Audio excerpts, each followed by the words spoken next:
옆 사람 보시면서 우리 교회 인사하겠습니다. 당신은 은혜 덩어리십니다. 거룩한 주일 주님 앞으로 참 잘 나오셨습니다. 우리 한수 집사님 또 기도해 주신 것처럼 올 한 해 이제 오늘이 2021년 12월 이렇게 첫 주일인데요. 21년 25일 정도 남은 것 같습니다. 그래서 남은 기간 기도하시면서 올 한 해 또 기도하시는 제목 다시 한번 이렇게 또 묵상하시면서 믿음으로 2021년 잘 마무리하시는 저와 여러분 되었으면 좋겠습니다. 광고 말씀 하나 드리겠습니다. 올해 우리 교회를 이렇게 섬겨주셨던 김다빈 전도사님이 이제 올해까지만 이렇게 우리 교회를 섬기게 됐습니다.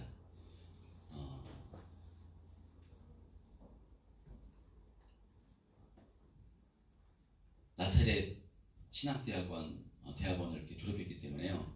저희 교단은 백석교단이고 이제 안수를 위해서 이제 성결교단으로 나사렛 성결교단으로 가서 섬기셔야 되기 때문에 올해까지만 이렇게 우리 교회를 섬기시게 됐는데요. 또 내년에 또 다른 곳에서 이렇게 섬기실 때 하나님이 은혜 주셔서 잘 이렇게 귀하게 또 하나님께 쓰임 받는 사역자가 되게 해달라고 생각나실 때 기도해 주셨으면 좋겠습니다. 그리고 또 김다빈 전도사님을 대신해서 또 다른 우리 사역자를 지금 청빙하고 있는데, 그래서 좋은 사역자가 이렇게 오셔서 우리 교회가 더욱더 은혜롭게 되고 또 풍성케 되는 은혜 있게 되달라고도 기도해 주시기를 바랍니다. 할렐루야. 예, 오늘도 계속해서 요한복음 말씀을 통해서 은혜를 나누고자 합니다. 요한복음 14장은 정말 은혜가 되는 말씀이 계속해서 등장하는데요. 지지난주 정말 은혜가 되는 말씀을 통해서 우리가 은혜를 나눴습니다. 요한복음 14장 13절에 보면요, 예수님께서 뭐라고 말씀하는가 하면요, 너희가 내 이름으로 무엇을 구하든지 내가 행하리니 이는 아버지로 하여금 아들로 말미암아 영광을 받으시게 하려 함이라 말씀합니다. 하나님의 자녀된 우리들에게 무엇을 구하든지 행해 주시겠다고 말씀합니다. 얼마나 복되고 능력 있는 말씀입니까? 예수의 피로 우리를 구원해 주셨을 뿐만 아니라요, 이제 하나님의 자녀가 되었으니까 예수님 이름으로 무엇을 구하든지 전부 다 행해 주시겠다고, 응답해 주시겠다고 말씀합니다. 자, 그런데 이렇게 응답해 주시는 이유가 무엇인가면요, 이것은 아들로 말미암아 영광을 받으시게 하기 위해서, 하나님께 영광을 받으시기 위해서, 영광을 돌리게 하기 위해서 바로 응답해 주시겠다고 말씀합니다. 그러니까 우리 육신의 만족을 위해서, 육신의 정욕을 위해서 응답해 주시는 것이 아니라 우리의 기도에 응답해 주심으로 아들이신 예수님을 통해서 하나님께서 영광을 받으시게 하기 위해서 응답을 해 주시겠다고 말씀합니다. 그러니까 하나님의 자녀된 우리들은 무엇을든지 어떤 문제든지 전부 다 하나님께 기도할 수 있습니다. 어떤 문제든지, 영육 간에 어떤 문제든지 전부 다 기도할 수 있습니다. 기도하셔야 됩니다. 근데 특별히 바로 어떤 것을 기도해야 되는가 하면요, 주님이 기뻐하시는 뜻대로 살기를 원합니다. 주님을 본받아 낮아져서 섬기는 삶을 살 수 있도록 은혜를 베풀어 주옵소서. 악한 영의 역사를 이기고 죄를 이기고 날마다 승리하는 삶을 살 수 있도록 주님 붙들어 주옵소서. 날마다 감사하는 삶을 살 수 있도록 우리 심령을 주장하여 주옵소서. 이런 기도를요 하실 때 주님께서는 이런 기도는 정말 전부 다 들으시고 가장 복되게 능력 있게 이런 삶을 살 수 있도록 응답해 주신다고 약속하신 것입니다. 그런 의미로 많이 기도하셨으면 좋겠습니다. 특별히 주님 기뻐하신 뜻대로 주님의 영광을 위해서 살게 해달라고 많이 기도하시는 저와 여러분 되시기를 주님의 이름으로 축원드립니다. 그리고 지난주에는 또 어떤 말씀을 통해서 은혜를 나누는가 하면요, 예수님께서 너희를 고아와 같이 버려두지 아니하기 위해서 다시 너희에게로 오겠다 라고 그렇게 말씀합니다. 내가 너희를 고아와 같이 버려두지 아니하고 너희에게로 오리라 말씀하시는데요, 정말 또 은혜가 되는 말씀입니다. 여러분, 고아와 같은 존재 얼마나 불행한 존재입니까?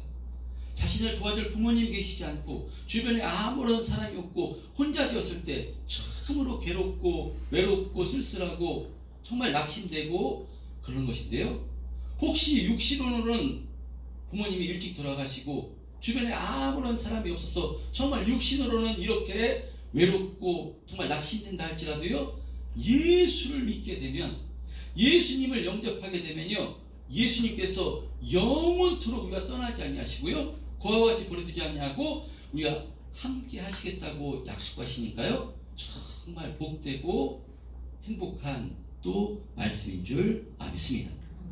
그래서 예수 믿는 사람은요, 참으로 행복한 사람입니다. 그래서 사도 바울이 이 고린도 교회 성도들에게 뭐라고 말씀하는가 하면요, 고린도후서 6장 9절 10절에 보면요, 한번 합독해 보겠습니다. 사도 바울이 이 고린도 성도들에게, 예수 믿는 고린도 성도들에게 뭐라고 말씀하는가 하면요, 시작.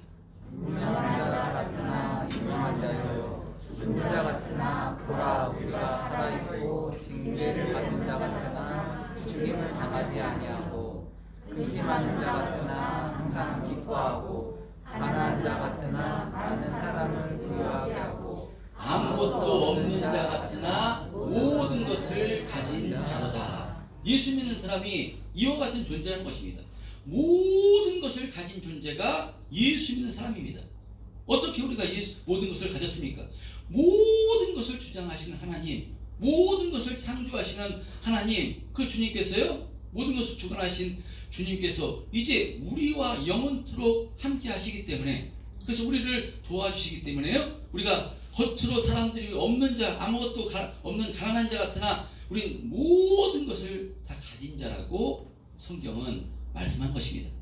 그래서 이 예수님이 믿어지면요, 내가 좀 부족하고 연약하다 할지라도 항상 기뻐하고 항상 감사하고 주님의 은혜로 말미암아 믿음의 길을 힘있게 걸어갈 수 있는 것이니 정말 예수 믿는 사람이 최고의 복된 존재인 줄 믿습니다. 할렐루야. 자, 그리고 오늘 말씀에도 정말 또 은혜가 되고 힘이 되는 말씀이 등장합니다. 모든 성경이 정말 생명의 말씀이고 은혜가 되고 힘이 되는 말씀이지만요, 특별히 요한복음 14장에는 참 은혜되는 말씀이 계속 등장하는데, 오늘 본문 14장 27절에 예수님께서 이렇게 말씀하십니다. 27절 한번 한 목소리 합독해 보겠습니다. 시작. 평안을 너에게 주노니 곧 나의 평안을 너에게 주노라. 내가 너에게 주는 것은 세상이 주는 것과 같지 아니하리니 너희 마음에 근심하지도 말고 두려워하지도 말라. 예, 이 말씀 어떤 말씀이죠? 많이 들어본 말씀 아닙니까? 할렐루야. 우리 주보에 보면 우리 교회가 참된 평안교회입니다. 교회 이름을 지을 때 제가 이 말씀을 가지고 이렇게 이름을 지은 거거든요. 우리 교회 주보에 보면 나와 있는 요한복음 14장 27절, 우리 교회에 바로 말씀의 기초가 되는 말씀인데요, 예수님께서 우리들에게 나의 평안을 너에게 주시겠다고 이렇게 말씀하시는데, 주님 주시는 평안은 세상의 것과 같지 아니하다고 이렇게 말씀하십니다. 주님 주시는 평안은 어떤 평안인가 하면요, 참된 평안입니다. 그러므로 예수님 주시는 참된 평안으로 말미암아 너희는 마음에 근심하지도 말고 두려워하지도 말라 라고 이렇게 말씀하십니다. 여러분, 세상에서도 평안이 있습니다. 세상에서는 언제 평안합니까? 세상에서 가장 큰 신은 돈입니다. 물질입니다. 만몬이 가장 큰 신입니다. 그 세상에서는요, 돈이 많으면 평안하다고 합니다. 실제 돈이 많으면 평안합니다. 좋습니다. 행복합니다. 할 것이 돈을 가지면 돈이 많으면 할 것이 많기 때문에 참 좋습니다. 그러나 돈이 많으면 계속해서 평안할까요? 사실 돈이 계속해서 많다는 보장이 없습니다. 그래서 돈을 많이 가지고 있는 사람도 돈을 더 많이 가지기 위해서 또 돈을 잃어버릴까 돈에 매이는 것이 세상입니다. 그래서 돈이 또 계속해서 많다는 보장이 없기 때문에요. 계속해서 평안할 수가 없습니다. 인간은 절대로 많다고 해도 절대로 거기에 만족하지 못하기 때문에 더 많이 가지기로 하고 더 많이 가지려 하고 하는 것이 인간입니다. 절대 만족할 수 없습니다. 그리고 좋은 집에 좋은 차에 좋은 음식을 먹는다 해도요. 그것이 얼마간이지 그것이 계속해서 평안하고 행복하지는 안 됩니다. 그렇지 않습니다. 그러니까 주님께서는요. 이런 세상의 평안이 아니라 참된 평안을 우리에게 주시겠다고 말씀합니다. 이 주님 주시는 참된 평안은요. 어떤 평안인가 하면요. 영원한 평안입니다. 주님 주시는 영원한 평안. 그래서 이 평안, 이 헬라어로 에이레네라고 하는데요. 우리 성경에서는 어떤 단어로 이렇게 해석하는가 하면 평안, 평강, 평화, 화평이라는 말을 이렇게 번역하는데 세상에서도 이런 평화, 평강, 화평을 얻기 위해서 얼마나 애쓰는지 모릅니다. 그래서 돈뿐만 아니라요.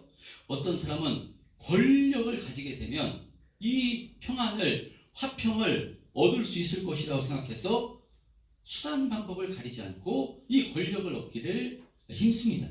그러나 권력이 영원한가? 그렇지 않습니다.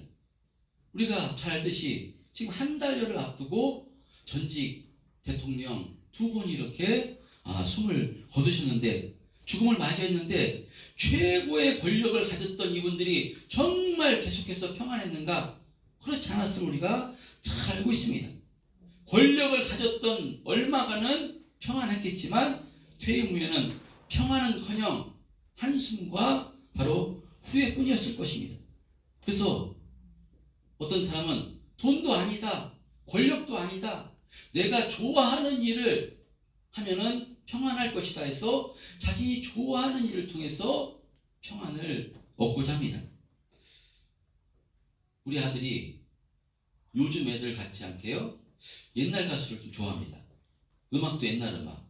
그래서 김광석 음악을 이렇게 좋아하더라고요. 김광석 씨는 저랑 비슷한 연배입니다.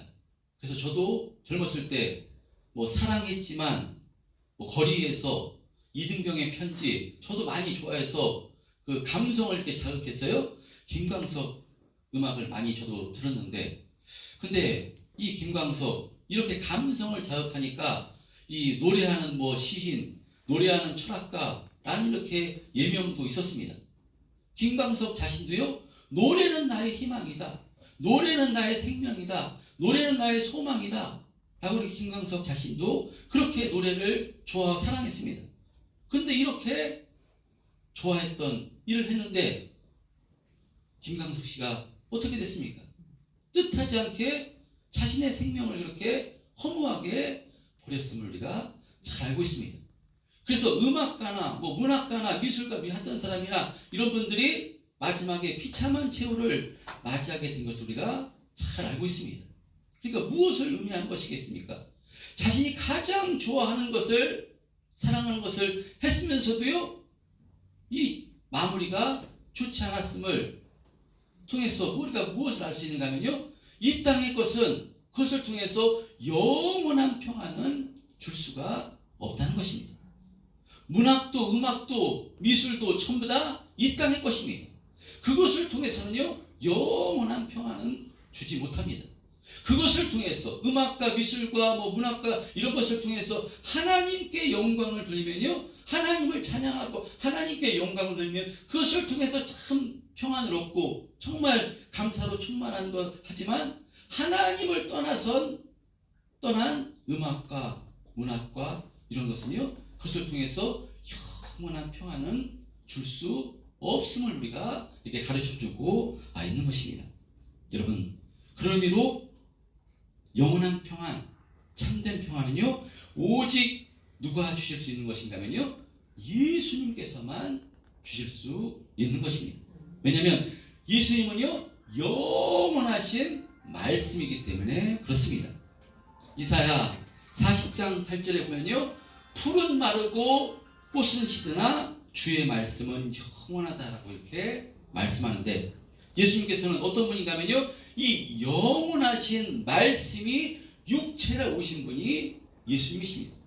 그래서 우리가 영원한 평안은 오직 누구로 말미암는가 하면요, 말씀이신 예수님으로만 말미암는 것입니다. 그러므로 어떤 사람이 참된 평안, 영원한 평안을 소유할 수 있는 것인가 하면요, 이 영원하신 말씀이 그 사람을 주장할 때, 영원하신 그 말씀이 무엇을 의미하는지, 그것을 무엇을 뜻하는지 알게 되는 그 사람이 영원한 평안을 소유하게 되는 것입니다. 그래서 예수님께서 이와 같이 말씀하십니다. 오늘 본문 25절, 26절 한번 합독해 보겠습니다. 25절, 26절 시작.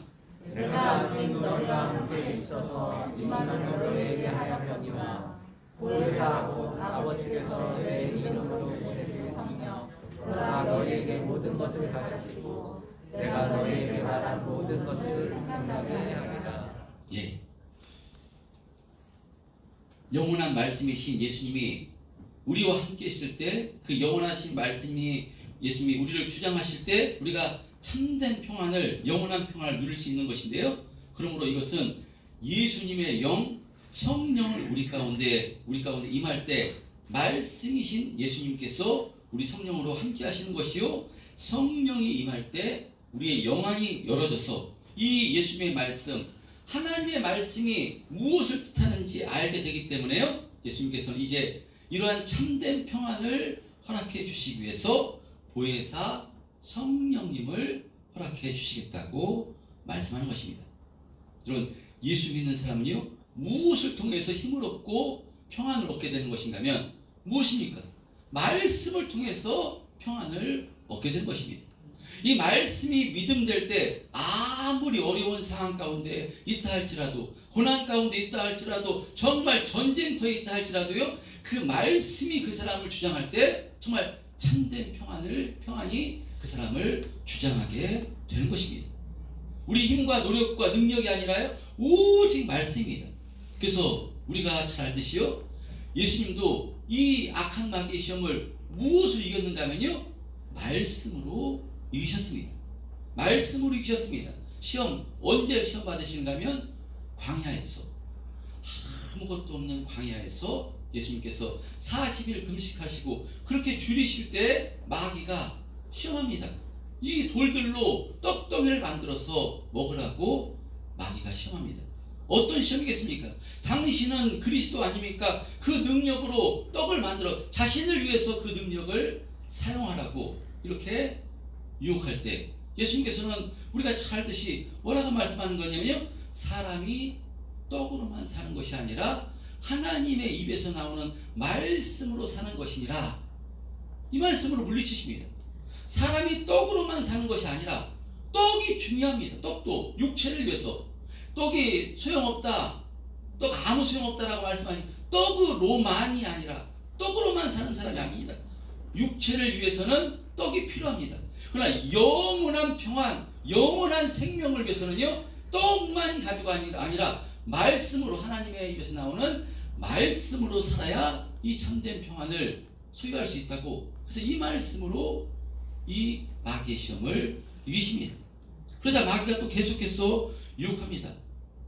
예수님께를 성전 꼭대기로 데리고 올라가서 내가 하나님의 아들이거든 뛰어내려가라, 천사들이 내 발을 붙들어서 다치지 않게 하지 않겠느냐 라고 이렇게 시험합니다. 그러니까 교묘하게 예수님의 능력을, 예수님을 과시하는데, 높이는데 사용하라고 유혹합니다. 그래서 예수님께서는 기록되었을 때 주 너의 하나님을 시험하지 말라 기록하였을 때 기록된 말씀을 통해서 마귀의 시험을 물리치십니다. 세 번째, 또 마귀가 예수님을 지극히 높은 산으로 데리고 올라가서요, 천하 만국의 영광을 보여주며 나에게 절하기만 하면 이 모든 것을 주겠다 라고 유혹할 때 예수님께서는요, 사탄아 물러가라 기록되었을 때 주 너의 하나님만 경배하고 다만 그를 섬기라 하였느니라 라는 말씀으로 이 마귀의 시험을 물리치십니다. 그러니까 이와 같이 기록되었을 때 기록된 하나님의 말씀을 통해서요 예수님께서 마귀의 시험을 이기고 승리하신 것입니다. 그래서 이 마귀의 시험을 물리치시고 승리하신 예수님께서 요한복음 16장 33절에는요 이렇게 말씀하십니다. 요한복음 16장 33절에 보면요 이것을 너희에게 이르는 것은 너희로 내 안에서 평안을 누리게 하려 함이라. 세상에서는 너희가 환난을 당하나 담대하라 내가 세상을 이기었노라 라고 말씀합니다. 여러분 세상을 이기신 분이 예수님이십니다. 할렐루야. 무엇을 이겼습니까? 세상의 권세 잡은 자가 사단 마귀입니다. 이 사단 마귀를 무엇을 이기셨는가면요 말씀으로 이기신 것입니다. 자, 그래서 예수님께서 이 세상 권세를 잡고 있는 이 마귀의 권세, 가장 큰 권세, 사망 권세 가지고 있는 사망 권세를 깨뜨리시기 위해서 지금 십자가의 길을 가시는 것인데 이 십자가의 죽으러 가시는 것도요 무엇을 근거해서 가시는가 하면요 그냥 가시는 것이 아니라 고린도전서 15장에 보면 성경대로 그리스도께서 우리의 죄를 위해서 죽으시고 장사 진행 받으셨다가 성경대로 사흘 만에 다시 살아나셨다고 말씀합니다.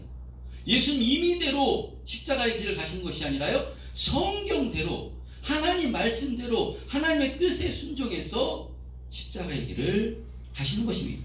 자, 그러니까 예수님께서 십자가에서 죽으시고 부활 승천하시는 이 모든 복음의 역사도 그냥 우연하게 그냥 임의대로 이루어진 역사가 아니라요 전부 다 성경대로 기록된 말씀에 따라 그 말씀에 순종해서 바로 이 하나님의 역사를 일으키신 것입니다.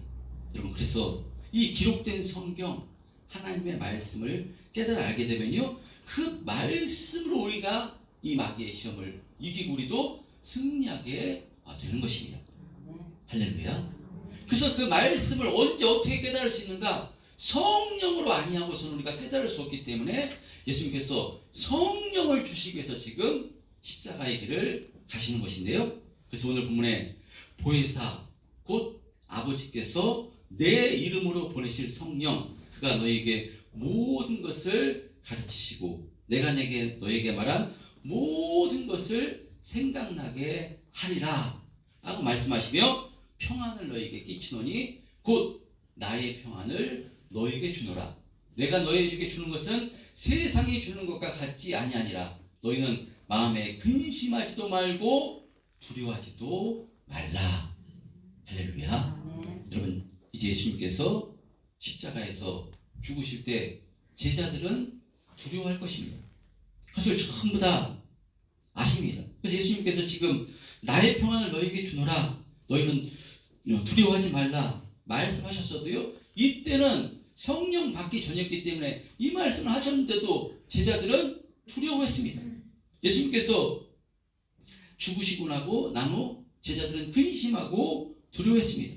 그런데 예수님께서 하신 말씀 특별히 나의 평안을 너에게 주노니 너희는 마음에 근심하지도 말라 두려워하지도 말라 이 말씀이 언제 알게 됐겠습니까? 그것은요 마가의 다락방에서 성령 받았을 때 이 말씀을 확실히 깨달아 알게 된 것입니다. 그래서 이 말씀이 주장하게 되자 이 제자들이 완전히 다른 사람으로 변화됐음을 우리가 잘 알고 있습니다. 베드로 이 말씀을 받았습니다. 이 말씀을 받았는데 이렇게 말씀하셨는데도 두려워하지 말라 내가 나의 평안을 너에게 주노라 두려워하지 말라 제자들에게 말씀했는데요 베드로에게 말씀하셨는데요 베드로는 자신이 생명의 위협을 당한 상황이 놓이니까 두려워서 예수님을 3번 부인합니다. 마지막에는 저주까지 하면서 부인합니다. 이런 말씀을 받았는데도 이 말씀이 믿음되지 못하니까 이 말씀이 그 사람을 주장하지 못하니까 베드로가 두려움이 찾아오니까 예수님 저 사람 모른다 저주까지 하며 부인했던 것이 베드로입니다. 그런데 마가의 다락방에서 성령이 임하자 베드로가 완전히 다른 사람으로 변화됐어. 이제 그 목숨이 죽음이 절대로 두렵지 않습니다. 그 안에 말씀이 깨달아지고 예수님이 하신 말씀이 나의 평안이 어떤 말씀인지 알게 되니까요. 그 평안이 베드로를 주장하자 바로 이 평안으로 충만해서 생명을 걸고 이 평안을 증거하는 이 사도의 삶을 살게 됐음을 우리가 잘 알고 있습니다. 여러분, 그런 의미로 우리 성도님 가운데 지금 근심하고 두려워하는 분들이 계신지 모르겠습니다. 사실 이 땅을 살아가는 모든 사람들 전부 다 근심하고 두려운 마음이 있습니다. 이렇게 세상이 흔들리는데 어찌 근심하지 않고 두려워하지 않겠습니까? 사실 우리가 지금 코로나 상황 가운데 있는데요. 한 달 전만 해도 백신 접종도 하고 그래서 좀 단계적 일상 회복으로 이제 나아가서 이제 좀 회복되는가 싶었는데 예전에는 500명만 돼도 깜짝 놀랐습니다. 500명. 근데 지금 5,000명입니다. 막 무감각해졌습니다. 너무 많이 지금 막 그냥 확진자가 늘어나고 있는 상황 가운데 있고요. 뭐 이렇게 변이 바이러스로 인해서 전 세계가 근심하는 가운데 있습니다. 이런 상황 가운데 정말 물질의 어려움으로 사업의 어려움을 당하신 분들이 정말 근심할 수 없는 그런 상황입니다. 그리고 요즘 뉴스를 보면요. 정말 세상이 약합니다. 말도 안 되는 사건들이 일어납니다. 막 자녀가 부모를 망치로 어떻게 해가지고 끔찍하게 말도 안 되는 진짜 정말 세상이 어떻게 세상이 이렇게 악한가 이런 악한 세상 가운데 있습니다. 뭐 그냥 관계도 없는 사람을 지나가는 사람들을 그냥 해치고요. 이런 정말 세상이 악한 가운데 있기 때문에 이런 세상을 살아가고 있는 우리 자녀들 생각하면요 정말 걱정되고 근심될 수밖에 없는 이런 세상 가운데 우리가 살아가고 있습니다. 여러분, 그러니까 우리가 이 땅 모든 사람들이요 어떤 문제가 해결될 때 잠시는 평안할 수 있지만 영원토록 평안할 수는 없는 것입니다. 그런데 오늘 예수님께서는 뭐라고 말씀하는가면요 나의 평안, 영원한 평안을 우리들에게 주시겠다고 말씀하십니다. 무엇으로요? 성령 받게 되면 예수님께서 우리에게 어떤 축복과 어떤 약속의 말씀을 주셨는지 그것을 알게 될 때, 그것이 믿음될 때 세상은 흔들리고 근심되고 염려되는 일이 많다 할지라도요 우리 심령 가운데 참된 평안으로 충만한 삶을 살 수 있도록 은혜를 주시겠다고 말씀하는 것입니다. 여러분, 성령 받아 우리가 이 최고의 축복을 소유한 존재가 된 줄 믿습니다. 그래서 예수님께서 진리를 알지니 진리가 너희를 자유케 하리라 말씀하십니다. 진리는 누굽니까? 예수님이십니다. 그러니까 이 말씀이 어떤 말씀인지 믿음으로 깨달아지면요 자유케 되고요 그 사람에게 참된 평안이 임하게 됩니다. 진리이신 예수님께서 우리를 구원해 주시기 위해서 우리에게 영원한 생명, 영원한 축복을 허락해 주시기 위해서 십자가에서 살찌고 피 흘려 죽으실 뿐만 아니라 부활 승천하셔서 성령을 우리 가운데 부어주심으로 이제 그 예수님께서 우리를 영원토록 지켜 보호해 주시며 천국 가는 그날까지 우리를 인도해 주심을 알기 때문에 진리를 알면, 예수님을 알면 진리로 말미암아 너희가 자유케 되리라 말씀하십니다. 할렐루야. 여러분, 흔들리는 이 세상 가운데 근심되고 염려되는 이런 상황 가운데 우리가 어떻게 평안하고, 잠깐의 평안, 세상에 돈이 없으면 돈의 문제가 해결되면 잠깐 평안합니다. 건강을 잃었다가 건강이 회복되면 잠깐 평안합니다. 그러나 이런 평안은 흔들리는 평안입니다. 어떻게 하면 영원한 평안, 참된 평안을 우리가 누리면서 힘있게 살 수 있겠습니까? 그것은요, 우리가 성령으로 충만해서 이 하나님의 말씀, 주님의 말씀, 예수님의 말씀이 우리에게 믿음돼서 그 말씀이 우리를 주장할 때 정말 이 참된 평안으로 충만해서 믿음의 길을 힘있게 걸어갈 수 있는 줄 믿습니다. 여러분, 말씀 안으로 깊이 들어가시는 저 여러분 되었으면 좋겠습니다. 힘있게 살 수 있는 방법, 말씀이 여러분을 주장할 때 이와 같은 삶을 살 수가 있는 것입니다. 근데 이 말씀이 금방 믿음되지 못합니다.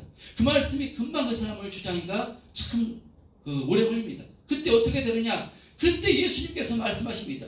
너희가 내 이름으로 무엇을 구하든지 내가 행해 주시겠다고 말씀합니다. 그때 우리가 주님 이 말씀이 믿음되게 주님 은혜를 베풀어 주옵소서. 잘 믿어지지 않습니다. 주의 말씀이 확실히 믿음되게 주님 은혜를 베풀어 주옵소서 라고 간절히 예수님 이름 붙들고 기도하신다면요, 예수님께서 정말 어느 순간 이 말씀이 믿음되고요, 제일 신기한 것이 말씀이 믿어지는 것이 가장 신기한 것이고요, 가장 신비한 것입니다. 할렐루야.